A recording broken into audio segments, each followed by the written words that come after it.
আকিকা না দেওয়া থাকলে কি কোরবানি দিতে পারে? কোরবানির নিসাব পরিমাণ সম্পদ সম্পর্কে বলবেন, কতটুকু সম্পদ থাকলে কোরবানি করতে হবে, কোরবানির গোশত ফ্রিজ রাখা যাবে কিনা, যারা কোরবানি দেয় সেসব আত্মীয়কে কি কোরবানির গোশত দেওয়া যাবে? অনেকে গোশত না দিলে আবার মাইন্ড করেন, তবুও তাদের প্রচুর গোশত হয়। ফজরের নামাজের পর ঘুমানো শরীরে বিধান কি? গোপনাঙ্গের লোম পরিষ্কার করলে কি গোসল ফরজ হয়? কোরবানির সামর্থ্য থাকা সত্ত্বেও কেউ কোরবানি না দিলে গুনাহগার হবেন কিনা? মৃত আত্মীয়র নামে কোরবানি করা যাবে কিনা? পেঁয়াজ খেয়ে মসজিদে গেলে কি গুনাহ হবে? পুরুষের আনাগোনা থাকার সম্ভাবনা থাকলে নেকাব পরে নামাজ পড়া যাবে কিনা? কোরবানি করার সময় ওই পশুতে যতজন শরীক থাকে ততজন ব্যক্তির নাম নিয়ে গরু জবাই করা হয়, এটা কতটুকু যৌক্তিক? ঘুমের কারণে ফজরের নামাজের সময় উঠতে না পারলে যখন ঘুম ভাঙবে সাথে সাথে কি নামাজ পড়ে নিতে হবে, নাকি ফ্রেশ হয়ে আস্তে ধীরে পড়া যাবে? আর বিলম্ব না করে আপনাদের যে সমস্ত প্রশ্ন ইতিমধ্যে পেয়েছি সেগুলোর উত্তর দেওয়ার পালা আমরা শুরু করছি। মালিক শাহ জাইন, আপনি জানতে চেয়েছেন যারা কোরবানি দেয় সেসব আত্মীয়কে কি কোরবানির গোশত দেওয়া যাবে? অনেকে গোশত না দিলে আবার মাইন্ড করেন, তবুও তাদের প্রচুর গোশত হয়। কোরবানি দিলেও কাউকে কোরবানির গোশত দেওয়া যেতে পারে, কারণ আল্লাহ রাব্বুল আলামিন কোরবানির গোশত সম্পর্কে কোরআন কারীমে একাধিক জায়গায় বলেছেন যে নিজে খাও এবং যারা অভাবী নন তাদেরকে, অন্য মানুষদেরকেও দাও, যারা অভাবী মানুষের কাছে চায় তাদেরকেও দাও। তার মানে এখানে আত্মীয় স্বজন যারা সলভেন্ট আছেন, আত্মীয়তার বন্ধন স্বরূপ তাদের জন্য কিছু হাদিয়া আপনি পাঠাতে পারেন, এতে কোনো দোষের কিছু নেই। ফাহিম বিনতে ফারুক জানতে চেয়েছেন পুরুষের আনাগোনা থাকার সম্ভাবনা থাকলে নেকাব পরে নামাজ পড়া যাবে কিনা? জি অবশ্যই, নেকাব পরে সাধারণ অবস্থায় নামাজ পড়া যাবে না, কারণ নবী সাল্লাল্লাহু আলাইহি ওয়াসাল্লাম চেহারা ঢেকে সালাত পড়তে নিষেধ করেছেন এবং নারী পুরুষ সকলের জন্য সেটি সমানভাবে প্রযোজ্য। কিন্তু কোনো ক্ষেত্রে যদি এমন হয় যে আপনি এমন জায়গায় সালাত আদায় করছেন এখানে অন্য পুরুষরা আসা যাওয়া করার প্রচণ্ড সম্ভাবনা আছে, তাহলে সেক্ষেত্রে আপনি নেকাব পরে সালাত আদায় করতে পারবেন, যেহেতু এটা বিশেষ ওজর রয়েছে। এর পরের প্রশ্ন করেছেন মাহবুব আলম, আপনি জানতে চান মৃত আত্মীয়র নামে কোরবানি করা যাবে কিনা? মৃত আত্মীয়ের নামে কোরবানি করা যাবে, এ বিষয়ে গত নির্বাচিত প্রশ্নোত্তর লাইভে আমরা বলেছি মৃত আত্মীয়ের নামে কোরবানি করা যাবে। রাসূল আকরাম সাল্লাল্লাহু আলাইহি সাল্লামের তরফ থেকে তার ওয়াফাতের বহুকাল পর আলী রাদিয়াল্লাহু তাআলা কোরবানি করেছেন, বাইহাকি মুসনাদ আহমদ শবিনে হাদিসে বর্ণিত হয়েছে, সেজন্য মৃত ব্যক্তির পক্ষ থেকে কোরবানি করা যাবে। কোন কোন উলামা ইকরাম বলেন যে জীবিত ব্যক্তির নামের সাথে অ্যাড করে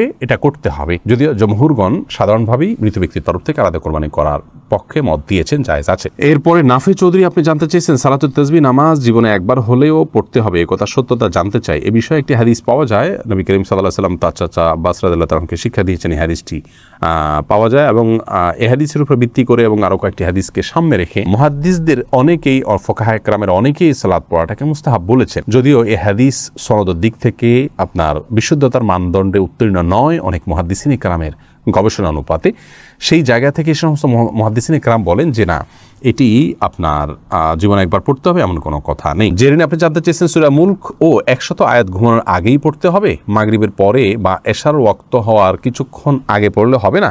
মাগরিবের পর থেকে পড়লেই হবে বোন, এটা ঘুমানোর ঠিক আগ মুহূর্তেই পড়তে হবে এমন কোনো কথা নেই। রাতের যে আমলগুলো আছে শোবার আগ পর্যন্ত, মাগরিবের পর থেকে নিয়ে শোয়ার আগ পর্যন্ত যে কোনো সময় পড়লেই আদায় হবে ইনশাআল্লাহ বিইذনিল্লাহ। এরপরে যে প্রশ্ন আমি দেখতে পাচ্ছি তাহলে এমডি সাইদুর রহমান, আপনি জানতে চেয়েছেন কোরবানি করার সময় ওই পশুতে যতজন শরীক থাকে ততজন ব্যক্তির নাম নিয়ে গরু জবাই করা হয়, এটা কতটুকু যৌক্তিক? ভাই সাইদুর রহমান, কোরবানি যেই কয়েকজন ব্যক্তির তরফ থেকে করা হয় তাদের প্রত্যেকের নাম উল্লেখ করা এটি আবশ্যক নয়। আপনারা যখন 2 জন 5 জন 7 জন বা 6 জন, যে কোনো সংখ্যক, সর্বোচ্চ 7 জন, এর ভিতরে যে কোনো সংখ্যক মানুষ একটা পশুতে আপনারা যখন অংশগ্রহণ করছেন এবং প্রত্যেকের একটা নির্দিষ্ট হিস্সা থাকছে, কোনো ভাঙতি হিস্সা থাকছে না, এমন না যে একটা গরুতে 7টা শেয়ার, একটা শেয়ার 2 জন মিলে নিলেন, এরকম কোনো অপশন নেই, সুযোগ নেই। অথবা একটা শেয়ার মিনিমাম 1 জন নিলেন অথবা একাধিক শেয়ার নিলেন। যখন এই টাকাটা আপনারা দিচ্ছেন তখন আপনাদের নিয়ত সম্পর্কে আল্লাহ তাআলা ভালো জানেন যে আপনারা কোরবানির উদ্দেশ্যে করেছেন। এখানে আলাদা করে তাদের নাম উল্লেখ করতে হবে, জপতে হবে এমনটি আবশ্যক নয়। যদিও কোরবানি করার পর এটি বলা সুন্নাহ যে আল্লাহ, এই কোরবানি যেটি হলো এটিকে অমুক অমুক অমুক ব্যক্তির তরফ থেকে আপনি কবুল করে নিন, এভাবে যদি উচ্চারণ করা যায় ভালো। আর না হলে এভাবে সংক্ষেপে বলা যেতে পারে, আল্লাহ, আমরা যারা এই কোরবানিতে শরীক হয়েছি তাদের সবার তরফ থেকে আপনি এটিকে কবুল করে নিন। আলাদাভাবে নাম জপাটা আবশ্যক নয়, যদিও পরে নাম উল্লেখ করে তাদের তরফ থেকে কবুলের দোয়া করা যেতে পারে এবং মুস্তাহাব, সেটি করলে ভালো। তাওহিদুল ইসলাম সজীব জানতে চেয়েছেন গোপনাঙ্গের লোম পরিষ্কার করলে কি গোসল ফরজ হয়? না, এর সাথে গোসল ফরজের কোনো সম্পর্ক নাই, বড়জোর অজু করে নেবেন, পরিষ্কার পরিচ্ছন্ন হবেন। ফাহাদ ফাতেমা জানতে চেয়েছেন ঘুমের কারণে ফজরের নামাজের সময় উঠতে না পারলে যখন ঘুম ভাঙবে সাথে সাথে কি নামাজ পড়ে নিতে হবে, নাকি ফ্রেশ হয়ে আস্তে ধীরে পড়া যাবে? এক্ষেত্রে রাসূল আকরাম সাল্লাল্লাহু আলাইহি ওয়াসাল্লামের যে হাদিস রয়েছে সেটি হলো মান নামা আন সালাতিন আও নাসিহা ফালইউসাল্লিহা ইযা যাকারাহা ফাইন্না যালিকা ওয়াক্তুহা। যে ব্যক্তি ঘুমিয়ে পড়েছেন এবং ঘুমের প্রাবল্যের কারণে সালাত মিস হয়েছে কিংবা ভুলে গেছেন, এরকম ব্যক্তি যখন স্মরণ হবে অথবা ঘুম থেকে যখন জাগ্রত হবেন তখনই সালাত আদায় করবেন, সেটাই তার ওয়াক্ত। অবশ্যই তিনি ফ্রেশ হয়ে সালাত আদায় করবেন, ফ্রেশ হওয়া ছাড়া তো সালাত আদায় করতে পারবেন না। কিন্তু ফ্রেশ হওয়ার মানে এই নয় যে ঘন্টাকে ঘন্টা তিনি অন্য স্বাভাবিক কাজকর্ম করে বেড়াবেন আর সালাতকে বিলম্ব করবেন, বরং তার উচিত হবে খুব দ্রুততার সাথে ফ্রেশ হয়ে সালাত আদায় করে নেওয়া। এমডি ওমর ফারুক জানতে চেয়েছেন, ফজরের নামাজের পর ঘুমানো শরীয়তের বিধান কি? এটি জায়েজ আছে, তবে অনুত্তম কাজ। নবী করিম সাল্লাল্লাহু আলাইহি ওয়াসাল্লাম দোয়া করেছেন, আল্লাহুম্মা বারিক লি উম্মতি ফি বুকুরিহা, আল্লাহ আমার উম্মতের জন্য সকালের সময়টাতে আপনি বরকত দান করুন।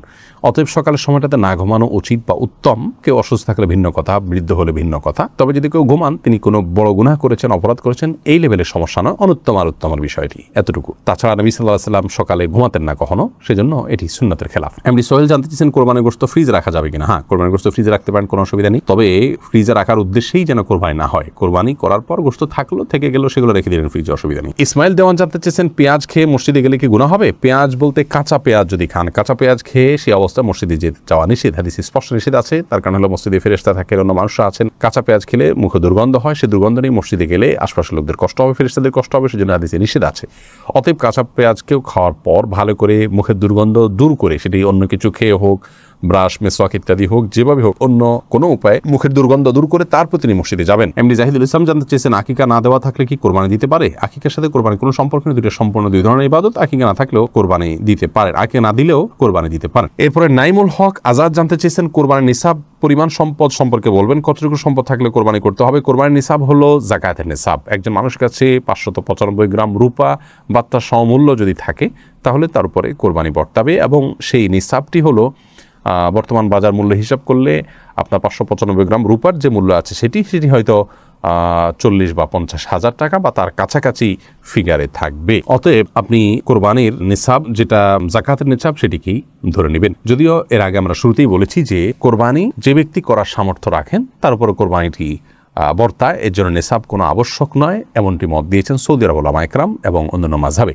হানাফি মাযহাব বা আমাদের ওলামা ইকরাম বা আমাদের যে স্কুল অফ থট ওলামা ইকরাম ফলো করে থাকেন, সেটিতে আপনার যাকাতের নিসাব হলে তখন কোরবানি আবশ্যক হবে বা বর্তাবে। শামীম আপনি জানতে চেয়েছেন, কোরবানির সামর্থ্য থাকা সত্ত্বেও কেউ কোরবানি না দিলে গুনাহগার হবেন কিনা? কোরবানির সামর্থ্য না থাকা সত্ত্বেও যদি কোরবানি না দেন, তাহলে তিনি গুনাহগার হবেন। ইমাম আবু হানিফা রাহিমাহুল্লাহ তার মত অনুযায়ী, যেটিকে ফলো করে আমাদের দেশের বেশিরভাগ ওলামা ইকরাম। আর আরাবিয়ান স্কলারদের মধ্য থেকে সৌদি আরবের ওলামা ইকরাম বিশেষত, তাদের এক্ষেত্রে দৃষ্টিভঙ্গি ভিন্ন রকম। তারা মনে করেন কোরবানি এটি একটি সুন্নাহ আমল, যার কারণে কোরবানি যদি কেউ সামর্থ্য থাকার পরও না করেন, তাহলে তিনি সুন্নাহ তরক করলেন। এটি সুন্নাতে মুআক্কাদা বা গুরুত্বপূর্ণ একটি সুন্নাহ তরক করলেন, সন্দেহাতীতভাবে তিনি ক্ষতিগ্রস্ত হলেন, কিন্তু তিনি বড় ধরনের কোনো গুনাহগার হলেন না। যেমনটি আমাদের ওলামা ইকরাম মনে করেন ওয়াজিব তরক করার গুনাহগার হবেন সামর্থ্যবান ব্যক্তি কোরবানি না দিলে। আমাদের ওলামা ইকরামের দলিলটি অত্যন্ত সমৃদ্ধ। এক্ষেত্রে নবী সাল্লাল্লাহু আলাইহি ওয়াসাল্লাম বলেছেন যে ব্যক্তি কোরবানি করার সামর্থ্য রাখে অথচ কোরবানি করলো না, সেই জন্য আমাদের ঈদগাহে না আসে। এবং এই মর্মে কাছাকাছি ধরনের ভাষ্য অনেকগুলো হাদিসে আসছে, যে ভাষ্য থেকে বোঝা যায় যে নবী সাল্লাল্লাহু আলাইহি ওয়াসাল্লাম সামর্থ্যবানদেরকে কোরবানি করতে আবশ্যক করেছেন, আবশ্যিকভাবে নির্দেশ করেছেন, এবং না করলে তার জন্য তিনি সতর্কবাণী দিয়েছেন। অতএব সামর্থ্যবানদের জন্য কোরবানি না করে থাকাটা অনুচিত হবে আমরা মনে করি। যদিও বিপরীত দিক থেকে যারা এটাকে সুন্নাহ মনে করেন, তাদেরও দলিল হলো নবী আলাইহিস সালাম বিভিন্ন হাদিসে এটাকে সুন্নাহ বলে অভিহিত করেছেন, ইব্রাহিম আলাইহিস সালামের সুন্নাহ বলেছেন, তো সেই জায়গা থেকে তারা এটিকে সুন্নাহ বলেন।